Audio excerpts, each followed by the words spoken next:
¿Le importaría decirme de quién era el cerebro que yo puse ahí? ¿No se enfadará usted? Palabra que no me enfadaré. De A no sé qué. ¿A no sé qué? ¿A qué? A normal. Anormal. Estoy seguro de que ese era el nombre. No sé si habrás visto esa película maravillosa de 1974 que es El jovencito Frankenstein. Esta escena que acabas de oír, si la plataforma en la que escuchas este podcast no lo ha censurado, pertenece a ella. E iba precedida de otra escena en la que Igor, el jorobado mayordomo a las órdenes de Frankenstein, se colaba en lo que era una especie de morgue a buscar un cerebro para los experimentos del profesor. Y la liaba, como acabas de escuchar. En fin, que tras escribir el capítulo de hoy me ha sido inevitable acordarme de aquella película. Pero siento desilusionarte, hoy no vamos a revivir cadáveres. Eso lo dejaremos para la siguiente temporada, probablemente. Hoy vamos a hablar de algo más sutil, especialmente vistas las dificultades de Igor. En el mundillo de la productividad personal hay un movimiento que ha tenido distintos nombres a lo largo del tiempo, pero que últimamente algunos llaman así, Second Brain o segundo cerebro. Aunque a mí me ha costado engancharme a ello, reconozco que al final, al menos por una temporada, ha acabado transformando mi forma de trabajar y sobre todo de crear este podcast. Y como sé que esto de la productividad personal suele interesaros bastante a quienes escucháis Kaizen, he pensado en contártelo. Como veremos enseguida, los sistemas de segundo cerebro nos ayudan de muchísimas maneras. Yo, por ejemplo, he empezado a usarlo para recordar todo aquello que me llama la atención en libros, podcasts o en eventos tecnológicos como Valencia Digital Summit, que es el patrocinador del capítulo de hoy y una cita imprescindible si te interesa el mundo de la innovación y las startups. Este año tendrá lugar entre el 24 y el 26 de octubre en la Ciudad de las Artes y las Ciencias de Valencia. Es decir, que si escuchas este capítulo nada más publicarse, faltan solo unas pocas semanas. Y las entradas son gratuitas, así que ya puedes correr a registrarte antes de que se acaben. Enseguida te cuento cómo. El caso es que yo estuve allí el año pasado y fue una gozada. El lugar es increíble y la calidad de las ponencias y de las charlas fuera del escenario es enorme. Y además me encontré con un montón de oyentes del podcast. Yo creo que no se puede pedir mucho más. Este año no sé aún si podré ir, me encantaría, pero tengo algunos compromisos en esas fechas que estoy intentando cuadrar. Desde luego voy a hacer todo lo posible porque el plan promete. Se esperan 10.000 asistentes, habrá más de 300 ponencias y en un mismo lugar se encontrarán más de 1.500 startups con cientos de inversores y corporaciones. Estarán los responsables de la relación con startups de empresas como Google, Siemens o Microsoft y también muchos de los principales fondos nacionales e internacionales. En resumen, una mezcla perfecta para hablar de cómo la tecnología, la innovación y la digitalización son fundamentales para afrontar los principales retos sociales y económicos a los que se enfrenta la sociedad. Así que, si te interesa el tema, corre a su página web y consigue tu entrada gratuita: www.valenciadigitalsummit.com. Vamos, todos a Valencia.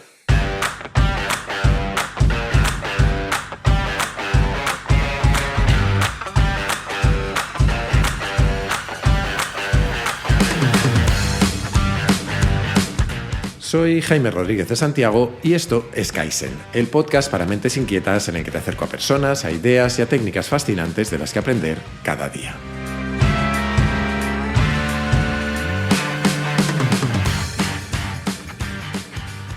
Desde que empecé el podcast, creo que una de las preguntas que más me habéis hecho los oyentes es ¿cómo me organizo? Especialmente cómo hago para elegir, filtrar y recordar todas las fuentes que luego uso para los capítulos. Y es una pregunta que siempre me ha dado mucha rabia porque hasta ahora no tenía una respuesta especialmente original. O sí, según se mire. Porque la respuesta venía a ser algo así como que soy un desastre y que no tengo ningún sistema. Luego algunos me decís que me hago de menos cuando digo estas cosas, así que me voy a explicar. Durante las 4 temporadas anteriores de Kaizen, mi forma de trabajar se podría resumir en consumir mucho contenido, en forma de libros, podcasts, vídeos, películas o lo que fuera, y luego dejar que mi memoria sirviera de filtro. Lo que me marcaba lo suficiente como para acordarme de ello meses después, podía entrar en un capítulo. Todo lo demás se perdía como lágrimas en la lluvia, que diría el de Blade Runner. O al menos se quedaba en algún lugar perdido de mi mente, que vete tú a saber que me voy a encontrar algún día por allí. Como mucho, cuando relacionaba 2 ideas distintas, 2 temas que había visto en lugares diferentes o que me parecía que podían pegar para un capítulo, me enviaba un email a mí mismo. Y eso a veces funcionaba y otras resultaba en un montón de correos que nunca llegaré a leer. En fin, lo que te decía de ser un desastre. Lo cual no significa que yo no haya probado formas de organizarme, ahora y en el pasado. Es más, a pesar de que nunca termino de adoptar ningún sistema del todo, a lo largo de mi vida he probado muchos de ellos. Siempre me ha comido mucho el coco lo rápido que pasa el tiempo y cómo aprovecharlo, ya te lo he contado en numerosísimas ocasiones, así que la productividad personal y cómo usar la tecnología para aumentarla han sido obsesiones recurrentes. Recuerdo desde bastante jovencito leer un blog que se llamaba Lifehacker, o un clásico de la productividad personal en español, que sigue en plena forma y que te recomiendo, Think Wasabi, de Berto Pena. Aunque, como te decía, nunca he llegado a adoptar ningún sistema del todo, sí he ido quedándome con cositas de aquí y de allí que me han ido sirviendo para organizar mis archivos digitales, mi agenda o mis proyectos personales. Pero es cierto que en lo referente a Kaizen aún no había encontrado el método apropiado, hasta este verano. Dicen que la necesidad agudiza el ingenio y cuando yo me fui de vacaciones lo hice sabiendo que la vuelta este año iba a ser especialmente complicada. En parte por el trabajo, donde desde mayo tengo que gestionar el negocio en algunos países más, lo cual suena muy interesante y lo es, pero es también una garantía de que siempre va a haber algún fuego que apagar. Vamos, que no me aburro. Además, aún tenía que terminar el libro. Bueno, y aún tengo que hacerlo, aunque empieza a estar bastante avanzado. Y por supuesto estaban los podcasts, y Nada que Ganar, y algunas clases y charlas que doy, y la familia, la pareja, una mudanza, la vida en general. Y todo eso sin contar otro proyecto bastante importante que tengo en el horno y del que ya te hablaré un poco más adelante. En resumen, que o me organizaba o iba a ser directamente imposible. Y como soy cabezota y rendirme no era una opción, opté por lo de organizarme. A la fuerza ahogan, que decimos en España. Decidí probar un sistema de esos de segundo cerebro, de los que te hablaba al principio, y estructurar toda la documentación para esta quinta temporada así. Y ya puestos, he ido extendiendo el sistema a otros ámbitos de mi vida, incluido el trabajo. Enseguida te cuento en qué sistema me he basado yo, pero antes vamos a ver de una vez qué narices significa eso de un segundo cerebro.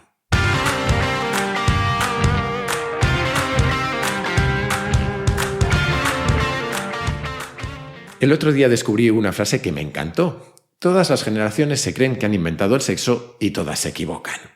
La frasecita es de Robert Heinlein, el mismo de esa otra que te he contado varias veces, de que la especialización es para los insectos.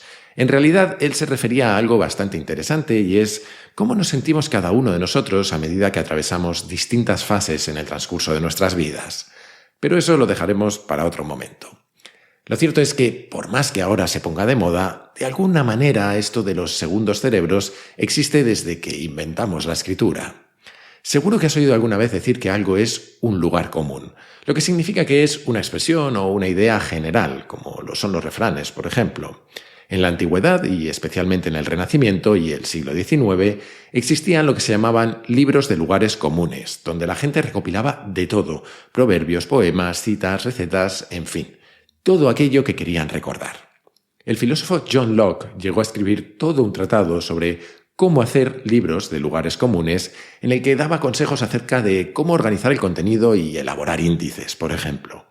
A partir de sus ideas se empezaron a fabricar libros ya preformateados, pensando para tener precisamente encabezados, títulos e índices. Para el siglo XVIII, casi todo el mundo ilustrado utilizaba este tipo de libros. Era bastante habitual que en las casas, sobre todo en las pudientes, se utilizaran como una forma de acumular el saber de la familia. Darwin, por ejemplo, se basó en el que había elaborado su abuelo para escribir su biografía. Para las mujeres, que normalmente estaban tristemente excluidas de la educación superior, estos libros se convertían muchas veces en una manera de acceder a contenidos intelectuales. Y para los científicos, este tipo de libros servían básicamente de base de datos, para almacenar sus referencias o los resultados de sus experimentos. De hecho, Linneo usó las técnicas habituales de este tipo de libros para definir la estructura de su Systema Naturae, es decir, su propuesta sobre cómo clasificar el mundo natural. Todo eso de los reinos, clases, órdenes, géneros y especies que seguro que estudiaste algún día en biología, que en realidad es la base de cómo lo hacemos hoy.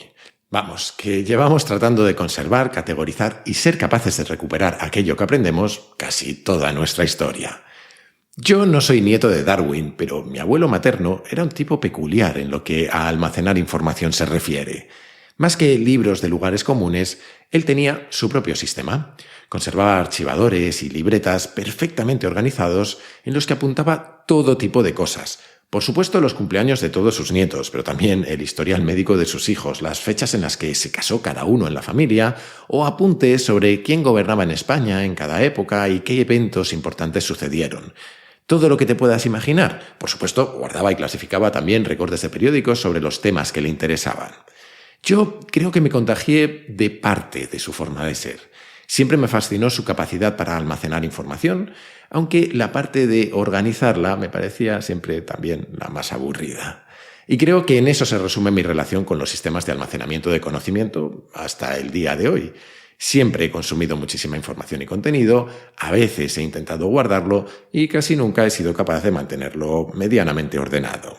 Esa es mi sensación, al menos, porque si le preguntas a mi pareja, ella te dirá que soy un puñetero bibliotecario, pero comparado con mi abuelo, a mí me da la sensación de que tengo cierto síndrome de Diógenes con el contenido. Pero sí es cierto que a lo tonto llevo un par de décadas haciendo experimentos y buscando mi propio sistema. Cuando yo me empecé a interesar por estos asuntos, encontré una idea que nació más o menos a finales de los 90, el Personal Knowledge Management o PKMs, Sistemas de Gestión de Conocimiento Personal, es decir, de los procesos que una persona puede usar para recoger, clasificar, almacenar, buscar, recuperar y compartir conocimiento en sus actividades diarias y cómo esos procesos apoyan a esas propias actividades. O dicho de una manera mucho más sencilla, a medida que menos de nosotros trabajamos en tareas mecánicas o manuales y cada vez más somos eso que se llaman trabajadores del conocimiento, este tipo de sistemas nos permiten hacernos responsables de nuestro crecimiento y aprendizaje profesional. Y esto, lógicamente, encaja muy bien con un podcast como Kaizen, que está dedicado al aprendizaje continuo. En fin, que después de todo lo que te he contado, creo que es evidente que esto de los segundos cerebros es la forma que se ha puesto de moda ahora de llamar a todos estos esfuerzos por aprovechar todo el conocimiento con el que nos cruzamos. Yo creo que no hay un sistema único y válido para todo el mundo. Creo que cada uno somos diferentes, operamos en entornos distintos y utilizamos el conocimiento para actividades muy diversas. Así que mi primer consejo hoy es que, si te interesan estos temas, experimentes. Que pruebes distintas formas de organizarte y que no te frustres si ves que acabas abandonando algunas de ellas o que solo las sigues de manera parcial. Mi experiencia es que de todos esos experimentos siempre queda algo, siempre aprendemos cosas que funcionan para nosotros y otras que no, y a partir de esas piezas podemos construir nuestros propios sistemas. Lógicamente, un buen punto de partida para todo esto es adoptar los sistemas de otros. Eso es lo que yo intenté este verano tras leer un libro que creo que es el responsable de que ahora hablemos de estos sistemas como segundos cerebros. Building a Second Brain o Construyendo un Segundo Cerebro, de Tiago Forte. Y aunque yo he acabado, como siempre, con mi propio sistema, me pareció una muy buena introducción al tema, así que te voy a contar algunas cosas esenciales por si te animas a probar.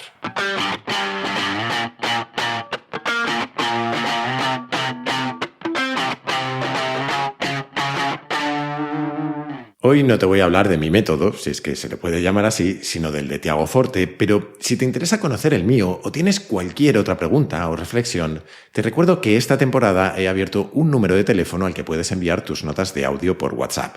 Es importante, eso sí, que sean en audio para poderlas poner en el podcast y que se te oiga bien, por favor.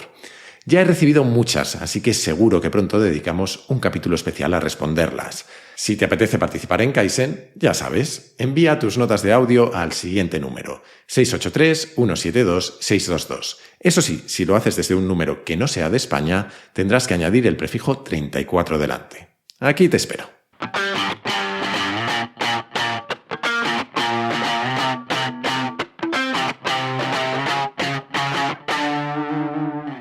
Intentar definir lo que es el conocimiento es una tarea complicada, así que le vamos a evitar todo lo que podamos. Para lo que nos interesa hoy, creo que podemos limitarnos a decir que el conocimiento es la interconexión de información e ideas de forma accionable. No te tomes esta definición muy en serio, porque me la he inventado yo y seguro que le faltan matices, pero, insisto, lo que nos interesa en estos sistemas es acumular ideas e información de alguna manera que las relacione y que nos permita construir sobre ellas. Según Tiago Forte, un sistema de segundo cerebro nos permite concretar nuestras ideas. Muchas veces pensamos de forma bastante difusa y al ponerlas por escrito y junto a otras las convertimos en piezas con las que jugar y combinar. Ese es otro objetivo de estos sistemas, que nos tienen que servir para desvelar nuevas asociaciones entre ideas. Hablábamos justo en el capítulo anterior de hábitos creativos y la creatividad es conectar ideas. Un sistema de segundo cerebro tiene que servir también para incubar nuestras ideas. Seguro que te ha pasado esto alguna vez. Has vuelto a ver una película, leer un libro o escuchar una canción tras varios años y de pronto has descubierto significados que no sabías que tenían. Pero ni la película, ni el libro, ni la canción han cambiado, claro. Eres tú quien ha cambiado. A la hora de crear o de usar nuestro conocimiento, tendemos a preferir soluciones o conceptos que nos son más cercanos, los que hemos visto más recientemente, todo eso del sesgo de disponibilidad que hemos comentado tantas veces. Pero un buen sistema de segundo cerebro nos debería permitir recuperar ideas antiguas y abordarlas con una perspectiva nueva. Y precisamente eso de la perspectiva es, según Forte, el último objetivo. Un buen sistema para gestionar nuestro conocimiento debería alimentar nuestra perspectiva.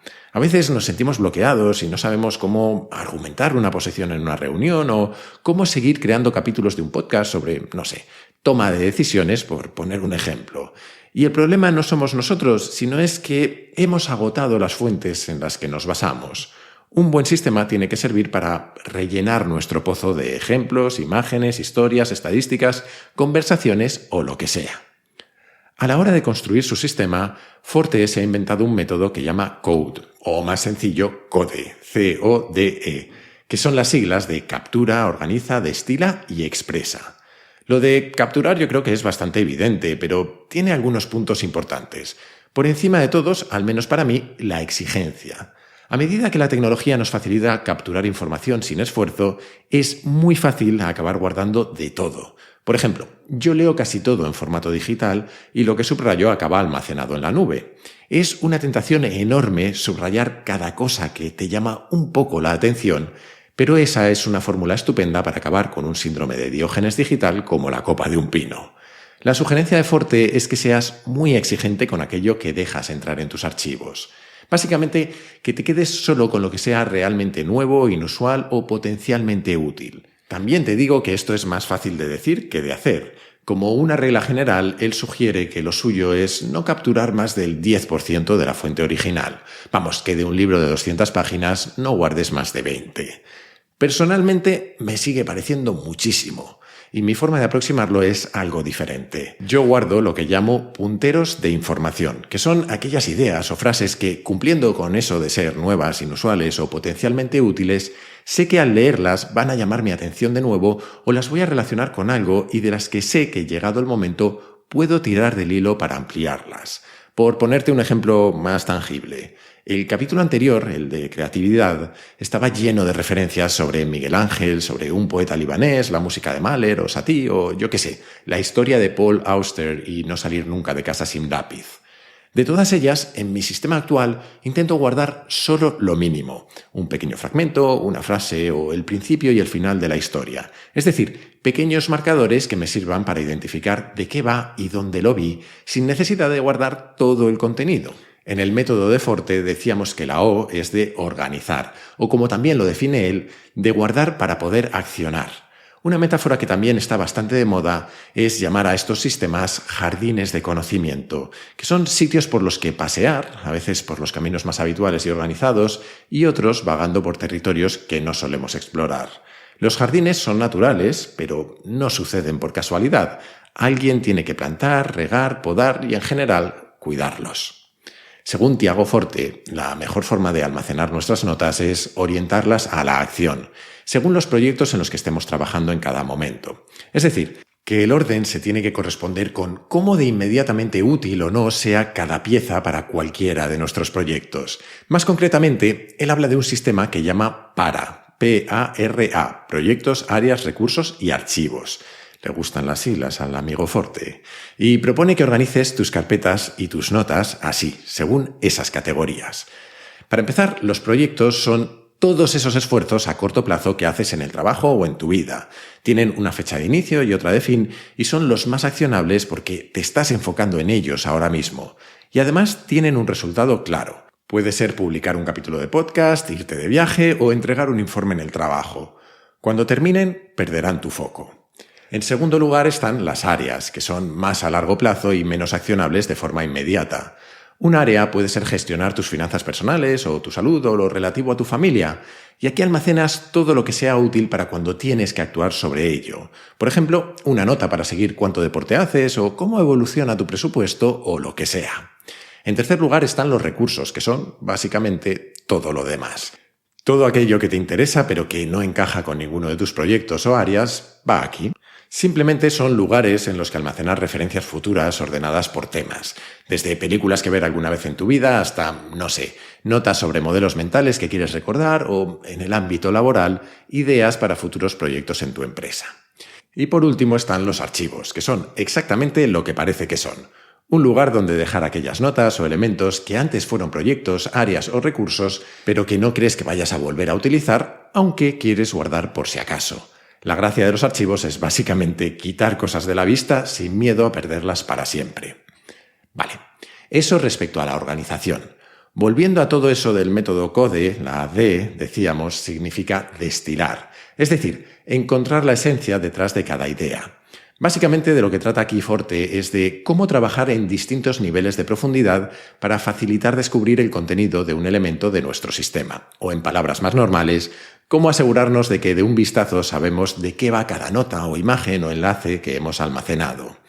Él habla de una técnica que llama Progressive Summarization, algo así como resumen progresivo, que es una idea bastante simple, hacer varias pasadas a la hora de analizar el contenido que guardamos para ir destilándolo. Por ejemplo, respecto a un libro, en una primera pasada podemos extraer fragmentos enteros que nos llamen la atención. En una segunda pasada destacaríamos en negrita los puntos principales, palabras clave o frases que nos indiquen lo que el autor quería decir.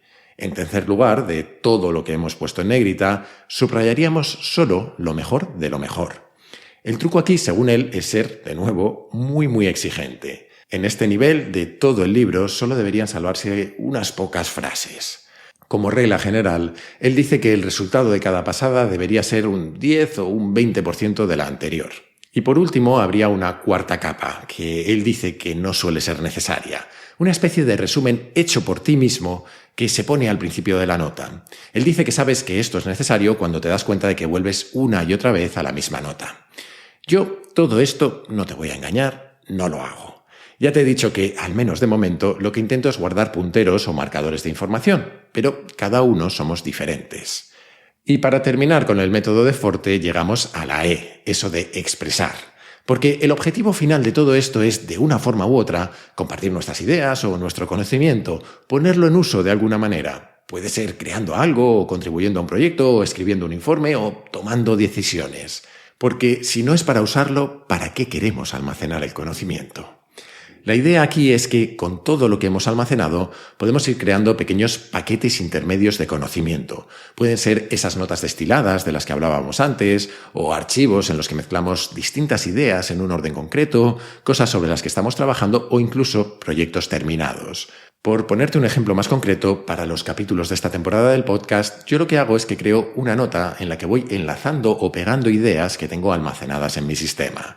Volviendo al ejemplo del capítulo anterior, esa historia de Miguel Ángel que te contaba al principio del capítulo eran en realidad 2 fotos que saqué de un libro. Después, en el mismo capítulo, te hablaba del poeta libanés Gibran Jalil y de Jason Silva por un tuit que tenía almacenado y que pegué en la nota. Y luego fui pegando fragmentos o enlaces de mis propias notas sobre el libro de Twyla Tharp. Es decir, que el objetivo es poder recuperar eso que tenemos almacenado y usarlo como piezas de Lego, elegir la que nos gusta en cada momento y conectarla con las de alrededor. Y a la hora de ponernos a ello, Forte dice que hay 4 maneras de recuperar nuestro conocimiento almacenado.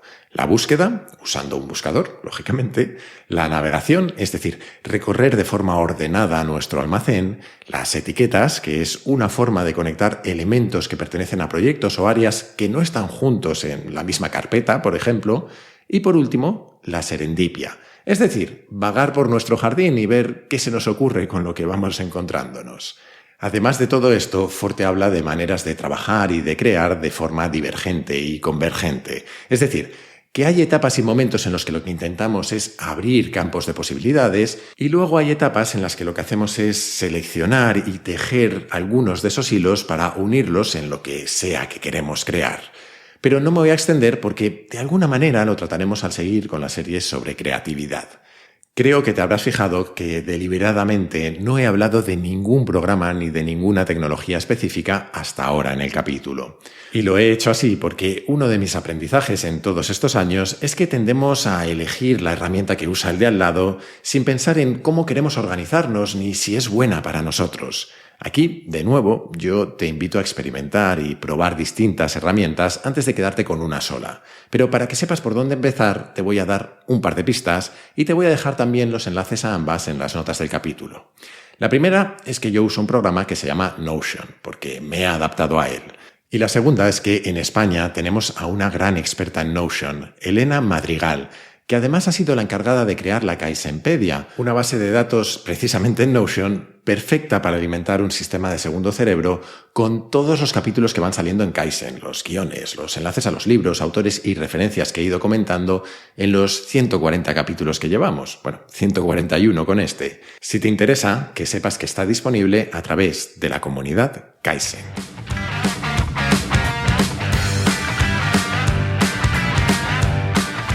Hasta aquí el capítulo de hoy. Espero que te haya gustado y sobre todo que sea un buen punto de partida desde el que investigar si te gustan estos temas. Como siempre, te animo a suscribirte y recomendar Kaizen en tu plataforma de podcast preferida, en YouTube, en redes sociales o, como creo que es mejor, a tus amigos. Así me ayudas a que Kaizen siga creciendo. Además, si te gusta el podcast, puedes unirte a la comunidad Kaizen, una forma de apoyarlo económicamente, que yo lo agradezco mucho, pero también de acceder a un foro en el que encontrarás a otros curiosos compulsivos, a recomendaciones de cientos de libros y películas, tendrás contenidos exclusivos como la Kaizenpedia y acceso a un feed sin publicidad. También organizamos sesiones de mentoría y muy pronto quiero lanzar un formato en el que todos podamos charlar entre nosotros. Para unirte solo tienes que entrar en mi web, jaimerodriguezdesantiago.com y hacer clic en el banner rojo. Y desde esa misma web o desde mi Twitter, @jaime_rds, puedes hacerme llegar tus comentarios, tus sugerencias, lo que tú quieras. Siempre contesto, aunque a veces tarde un poco. Y recuerda que ahora también puedes participar en el podcast enviando tus notas de audio por WhatsApp al siguiente número, 683-172-622, con el prefijo 34 si lo mandas desde fuera de España. Y esto es todo por hoy. Como siempre, muchísimas gracias por estar ahí y hasta la próxima.